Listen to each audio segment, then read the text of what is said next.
And I grew up, I cut my eye teeth on Marshall. We had a very interesting college seminar, senior seminar. We spent the entire year on Marshall, going through every chapter. And it was very interesting, so I recommend it if especially if there's nothing else to read. But it was certainly better than Keynes. It was very interesting because that was considered economics. And what he did with marginal utility theory, he trivialized. He said, well, it applies. It's interesting. It fills a gap in the Ricardian program because Ricardo really didn't consider consumers. It sort of explains consumer demand, and that's it. Then we finish it off. Because, of course, as you know, the famous Marshallian scissors, every price is determined partly by demand, that's the demand blade, and the supply blade, or the cost blade. Of course, the really important thing is the cost blade, because that's the long run, the real gutsy thing, the equilibrium thing.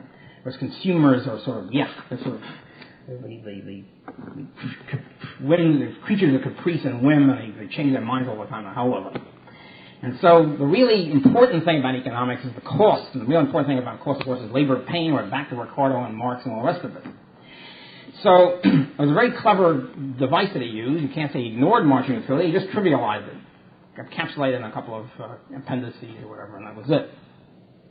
I remember when I was taking history of thought at Columbia. In those days, the Columbia Graduate School was very high top department, no question about it. It had not fallen to its present sorry state. It ranked among the top 3 graduate schools. And my professor was J.M. Clark, a revered figure. And I asked him, I said, well, I didn't know anything about Austria. And I asked him about Jevons. I knew Jevons was something important. You don't have to read Jevons. He said, it's all incorporated into Marshall. I'm sure if I had known about Austrians, he would have said the same thing about that. So that sort of shoves everything aside. Marshall then takes care of everything else. And this is before the Keynesian takeover. This is the Marshallian takeover. Of course, the Keynesian takeover is really part of that. In a larger sense, as Keynes was Marshall's student.